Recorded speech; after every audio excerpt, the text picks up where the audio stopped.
Good morning students, I welcome you in this video, and this video is for class 9th or 10th CBSE and RBSE and the subject English. Myself Rajesh Sangid, and today I teach you the topic tense, and you know that we have started the topic tense and one video has been sent to you, and this is the second video of this chapter.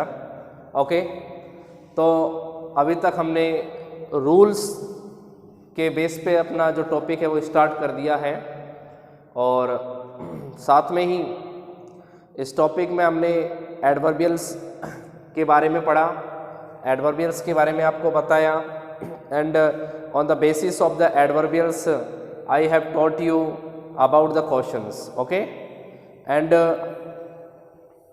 in this video I will tell you about the rules, how can you feel the appropriate answer.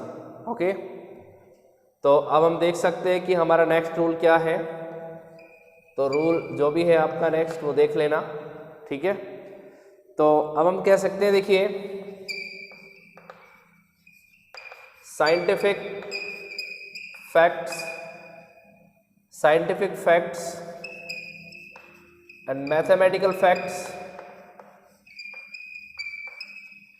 अगर scientific facts और mathematical facts अगर आपको मिलते हैं तो उस समय आपको प्रेजेंट टेंस का यूज़ करना है, प्रेजेंट के सिंपल टेंस का.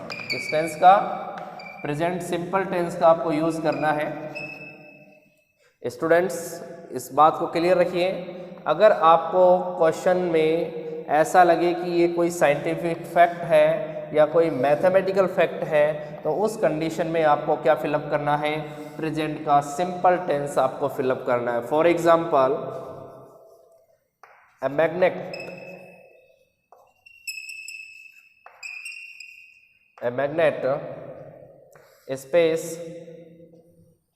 space an iron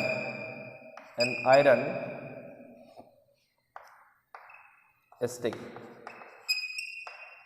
ठीक है, कि एक मैग्नेट जो होता है वो एक चुंबक की छड़ी को क्या करता है, अट्रैक्ट करता है. इट मीन्स मैं यहाँ पे ऑप्शन आपको दे रहा हूँ. This is attract, and the second option is attracts, third option is will attract. Okay, and option number D has attracted. Okay, so these are four options and you are to choose one of the correct option.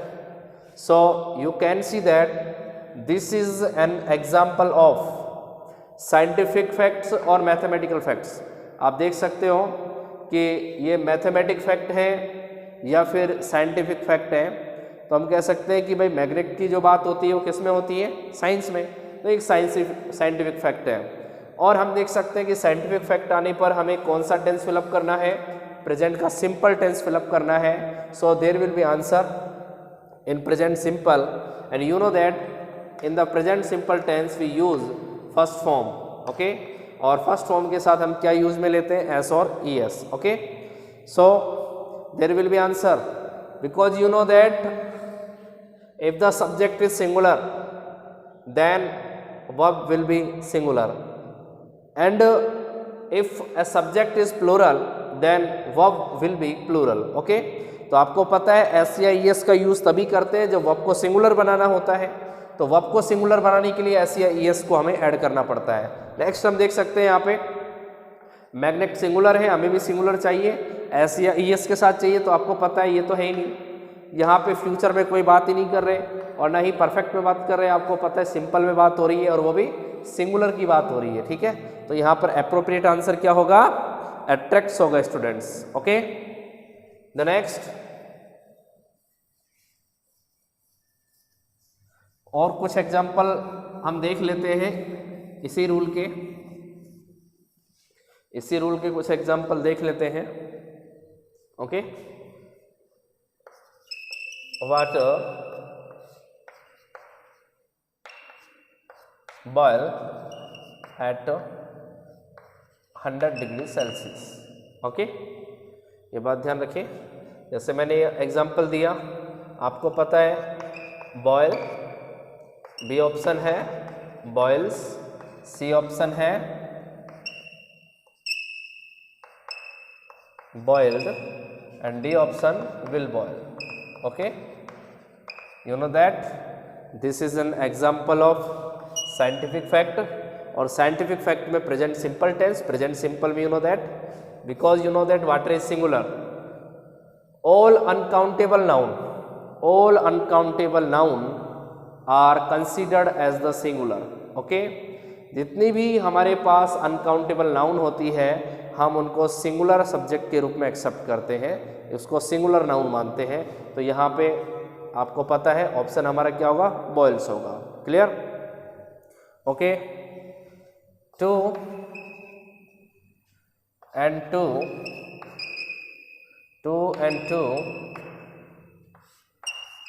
4, ठीक है। और यहाँ पे हमने दिया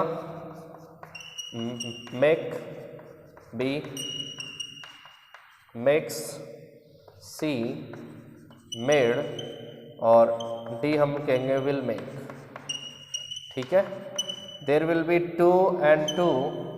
अब एक बात स्टूडेंट आपको मैं क्लियर बता देता हूँ, एक बात आपके मन में ये होगी कि 2 and 2 प्लूरल बनेगा, लेकिन ध्यान रखें 2 and 2 2 और 2 4 होते हैं। ये एक ईडियम होता है, एक मुहावरा होता है कि 2 और 2 4 होते हैं। क्लियर? लेकिन अगर हम जैसे अगर देखें अपने ग्रामर के रूल के अकॉर्डिंग तो 2 and 2 अगर ऐसे अगर हम देखते हैं अलग अलग यूनिट बनाकर देखते हैं कि ये सब्जेक्ट अलग है, ये सब्जेक्ट अलग है, एंड से जोड़ दिया तो हमारा जो सब्जेक्ट है प्लूरल होना चाहिए। तो अकॉर्डिंग टू ऐसे तो मेक होना चाहिए, और अगर एक ही यूनिट मान ले तो मेक्स होना चाहिए। ठीक है, तो आंसर इसका एप्रोप्रिएट आंसर तो क्या होता है, मेक्स, क्योंकि हम दोनों को ही एक ही यूनिट में रिप्रेजेंट करते हैं। बट अगर 2 and 2 को अगर ग्रामर के रूल्स के हिसाब से देखें तो यहाँ पे मेक होता है। लेकिन आपको फिर भी बता देता हूँ, अगर आपको एग्जाम्पल ये मिले तो वहाँ पर आंसर आप क्या करें, मिक्स करें। और बाय द वे ध्यान रखना ये जनरल हो चुका है, यानी कि ये जो एग्जाम्पल है जनरल हो चुका है, यानी कि ये एग्जाम्पल एक यूज में आने के बाद हुआ क्या कि धीरे धीरे जैसे यूज में आने लगा, यूज में आने के कारण इसमें हमने मेक लगाना भी चालू कर दिया। ठीक है, अगर हम ये कहें तो क्या मेक गलत होगा, तो ध्यान रखें मेक गलत नहीं होगा और ना ही मेक्स गलत होगा। लेकिन फिर भी आप 1% ये कोशिश करना कि आंसर आप मेक्स भरना। हाँ, बाय द वे अगर आपको मेक्स आंसर नहीं मिलता है, ऑप्शन में आपके पास मेक्स नहीं मिले, तो फिर आप मेक का यूज करें। ठीक है, और अगर बाय द वे आपने गलती से मेक लगा भी दिया तो भी आपके यहाँ पे मार्क्स जो है कट डाउन नहीं होंगे, ये आप क्लियर बात समझना। ठीक है, तो हमें यहाँ प्रेजेंट सिंपल फिलअप करना था। प्रेजेंट सिंपल में आप जानते हैं क्योंकि ये मैथमेटिकल फैक्ट है। कैसा फैक्ट है, मैथमेटिकल फैक्ट है, और मैथमेटिकल फैक्ट होने के कारण हमने यहाँ पे क्या फिलअप किया, ध्यान रखिए क्या फिलअप किया, सिंगुलर, सॉरी प्रेजेंट सिंपल। और प्रेजेंट सिंपल है तो इट मीन्स क्या हुआ, present simple first form SCIS। अब आपको पता है फर्स्ट फॉर्म तो चाहिए, फर्स्ट फॉर्म या तो ये है या ये है, यहाँ पे फर्स्ट फॉर्म नहीं है, यहाँ पे हम इसको क्रॉस कर देंगे। और आपको पता है मैंने इसको सिंगुलर माना, सिंगुलर के हिसाब से मैंने मिक्स लगाया। ठीक है, अगर आपको लगता है कि ये प्लूरल है तो डेफिनेटली मेक भी लगाए तो आंसर गलत नहीं होगा। ओके स्टूडेंट्स,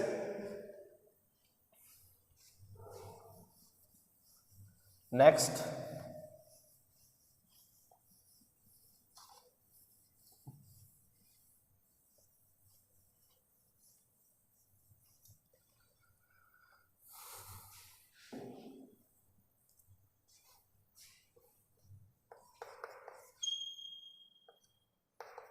अब हम बात करते हैं इफ क्लॉज की। किसकी बात करते हैं, इफ क्लॉज की। तो इफ क्लॉज की हम बात करें कि इफ क्लॉज अगर आए तो हमें क्या करना है, किस तरीके से हमें एप्रोप्रिएट आंसर फिलअप करने हैं, तो मैं आपको बता देता हूँ। इफ़ क्लॉज, ध्यान रखना, इफ़ क्लॉज, ठीक है। तो if present simple,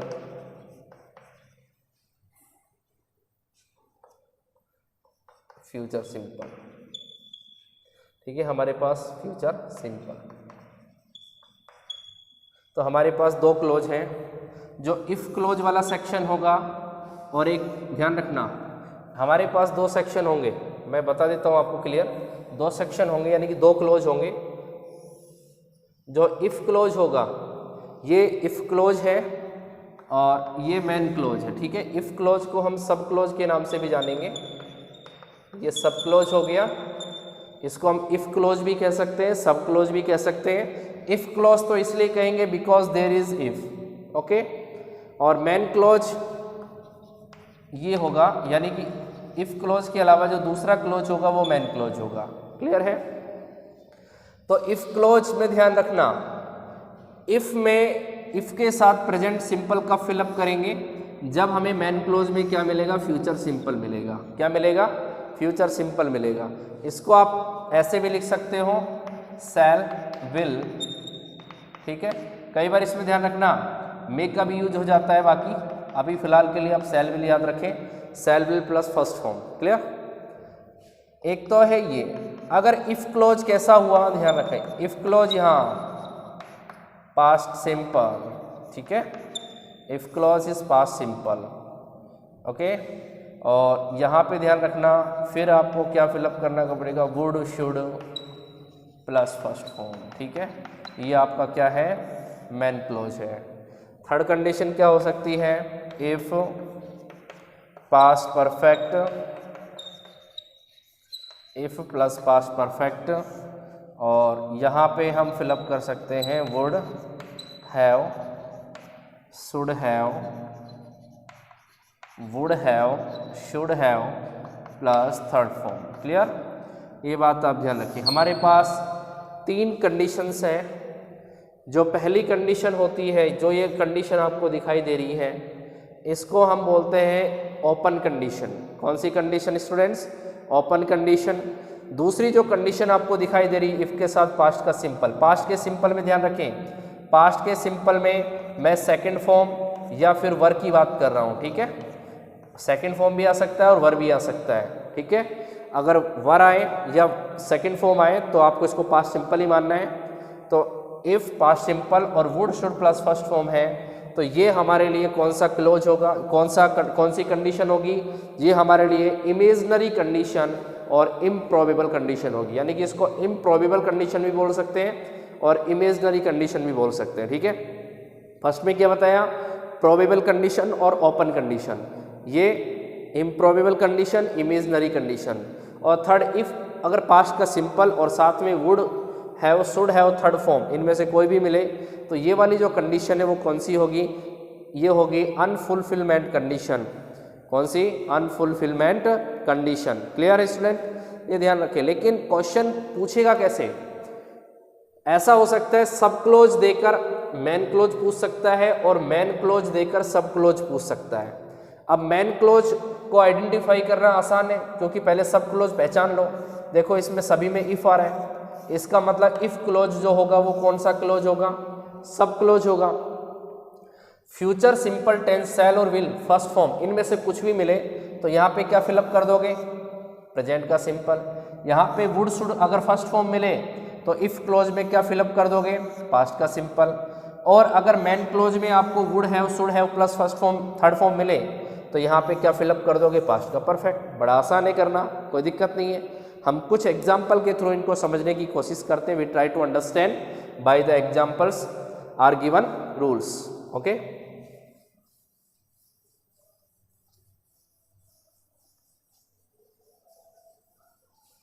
So let's we take some examples, okay. If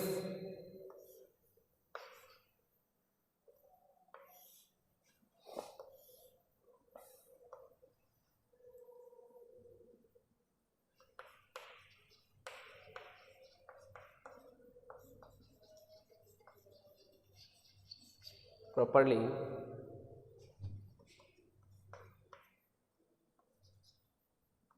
I will understand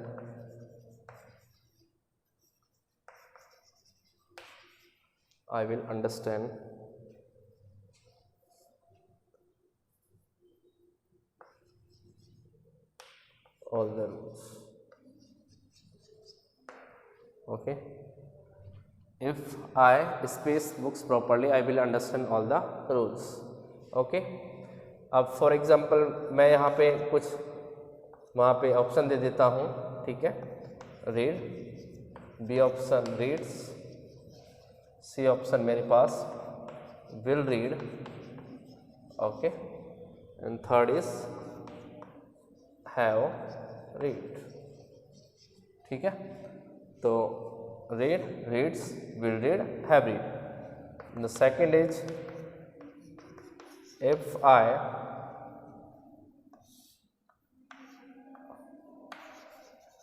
drop the mirror,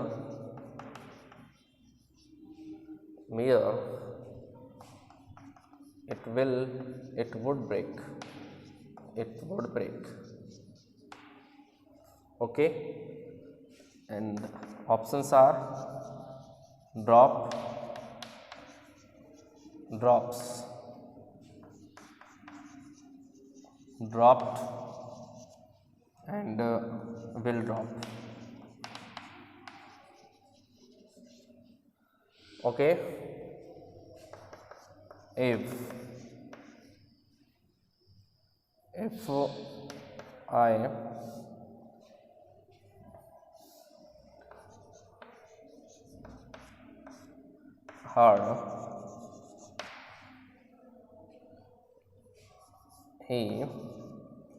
heard he would have failed. Okay, option are work, B walks, C had not worked, and would worked.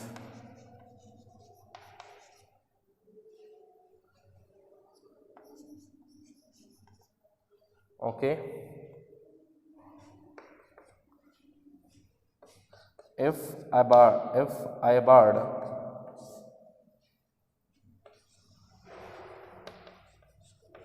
I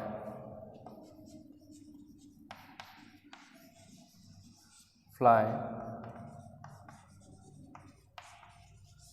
in the sky. Okay, and there is was, B were, C has, D am. Okay, so there are 4 questions based on if clause. Okay, these are 4 questions. So first of all, that we can see, this is the if clause and this is the main clause. Okay, and there is main clause in the first sentence in future tense.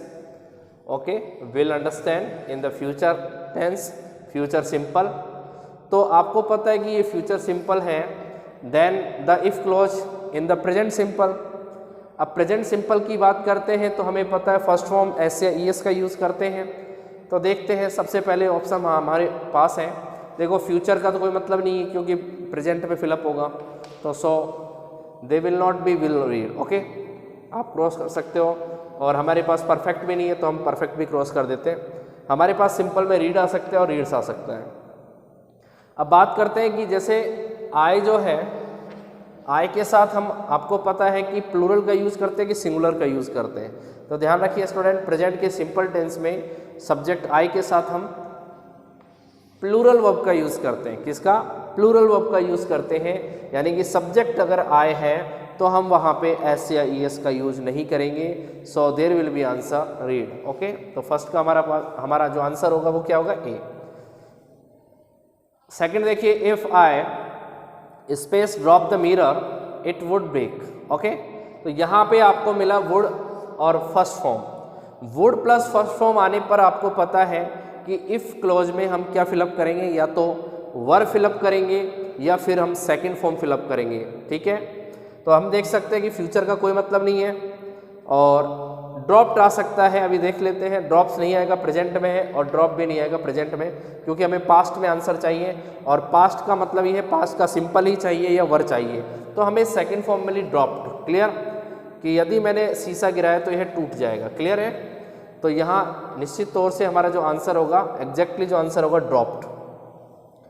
Third हमें यहाँ पे मिला if he space work hard he would have field. Clear, तो यहाँ पे देखिए आपको would have मिला और वुड हैव के साथ आपको थर्ड फॉर्म मिली। इसका मतलब हुआ कि इफ क्लोज में जो हमारा आंसर होगा वो प्रेजेंट के सॉरी हमारे पास्ट के परफेक्ट में होगा। किस में होगा, पास्ट के परफेक्ट में होगा, यानी कि हेड प्लस थर्ड फॉर्म होगी। अब हेड प्लस थर्ड फॉर्म होगी, इट मीन्स देखिए तो हेड, अब आपको पता है आंसर नेगेटिव होगा ही होगा, क्योंकि अगर वो मेहनत करेगा तो फेल थोड़ी होगा, अगर मेहनत नहीं करेगा तो फेल होगा। इसका मतलब नेगेटिव में आंसर होगा। तो यहाँ पर हमारे पास हेड नॉट नेगेटिव दिया, वर्क थर्ड फॉर्म। ठीक है, और हमारे पास ऑप्शन भी हेड प्लस थर्ड फॉर्म में यही है, तो हमारा आंसर जो होगा वो क्या होगा, सी करेक्ट होगा। फोर्थ में हम देख सकते हैं if I space a bird I would fly in the sky and there is given would plus first form and you know that if there is given would plus first form it will be in the improbable condition, so there will be the second form or were। तो यहाँ पे या तो वर आएगा या second form आएगी, क्योंकि आपको पता है अगर यहाँ वुड प्लस फर्स्ट फॉर्म है तो यहाँ निश्चित तौर से वर या सेकंड फॉर्म आएगी। ओके, तो यहाँ पर देखिए एम का कोई मतलब नहीं है, हैज़ प्रेजेंट में आता है, कोई मतलब नहीं है। वॉज और वर में से ध्यान रखना, कंडीशनल सेंटेंस में सब्जेक्ट कोई भी हो, कंडीशनल सेंटेंस में सब्जेक्ट कोई भी हो, अगर वोज और वर की बात आती है तो हमेशा किसका यूज़ किया जाता है, वर का यूज़ किया जाता है। इसलिए हमारे लिए अप्रोप्रिएट आंसर क्या होगा, वर होगा। Okay student, and the next rule is, अब हम बात करते हैं हिस्टोरिकल फैक्ट। अब तक तो मैंने आपको बताया था साइंटिफिक फैक्ट और हिस्टोरिकल, साइंटिफिक और mathematical fact, and this is the okay. हम बात करेंगे अब हिस्टोरिकल फैक्ट की। ठीक है, हिस्टोरिकल फैक्ट, ठीक है, ये फैक्ट्स ऑफ हिस्ट्री। ठीक है, ये फैक्ट्स ऑफ हिस्ट्री। तो हिस्टोरिकल फैक्ट्स या फैक्ट्स ऑफ हिस्ट्री एक ही बात है, ध्यान रखें। अगर हिस्टोरिकल फैक्ट या फैक्ट्स ऑफ हिस्ट्री आपको मिले तो आपको वहाँ पे क्या फिलअप करना है स्टूडेंट, ध्यान रखिए, सेकंड फॉर्म। सेकंड फॉर्म का मतलब है हम यहाँ पे क्या फिलअप करेंगे, पास्ट का सिंपल फिलअप करेंगे। कौन सा टेंस, पास्ट का सिंपल टेंस फिलअप करेंगे स्टूडेंट्स। हम देख सकते हैं जैसे Newton the rule of gravity. ठीक है, the rule of gravity. Okay, and these there are options.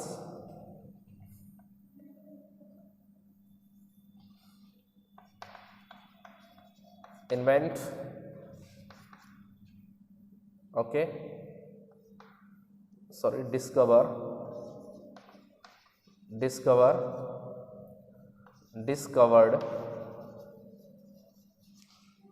and C will discover,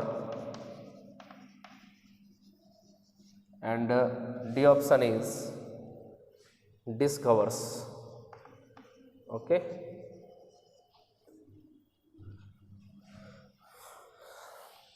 Tulsidas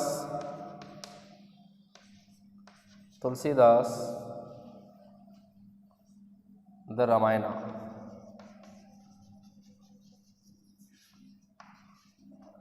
The Ramayana and options are write, wrote, writes and will write. Okay, तो there are two examples of historical facts कि Newton ने rule of gravity की यानी कि क्या की खोज की। तो डेफिनेटली हम समझ सकते हैं कि यहाँ पास्ट का सिंपल होगा भी मैंने बताया है, क्योंकि एक हिस्टोरिकल फैक्ट है और हिस्टोरिकल फैक्ट में सेकंड फॉर्म या पास्ट सिंपल का यूज़ किया जाता है। और यहाँ पर ही हमारे लिए आंसर क्या होगा, डिस्कवर्ड, यानी कि बी हमारे लिए अप्रोप्रिएट आंसर होगा। और यहाँ पर हम देख सकते हैं तुलसीदास स्पेस, ठीक है, द रामायणा। अब बात आती है कि ये भी रामायण जो तुलसीदास जी ने लिखी थी ये भी एक हिस्टोरिकल फैक्ट बन चुका है और हिस्टोरिकल फैक्ट में हमें सेकंड फॉर्म का यूज़ करना है। क्लियर? तो हम सेकंड फॉर्म क्या लगा देंगे, इसमें रॉट लगा देंगे स्टूडेंट। ओके, तो I hope that you have understood this rule. Okay, the next rule is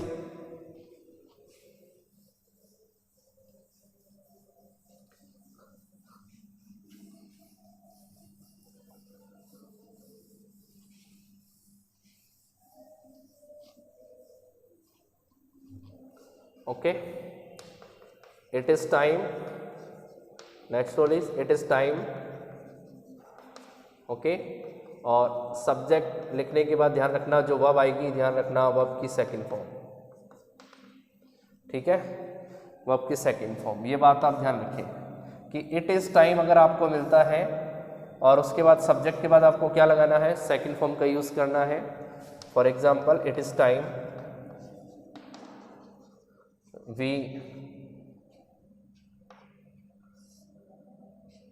and news of,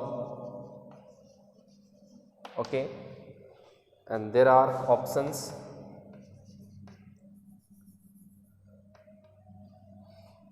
start, started, and C is will start, and D is shall start।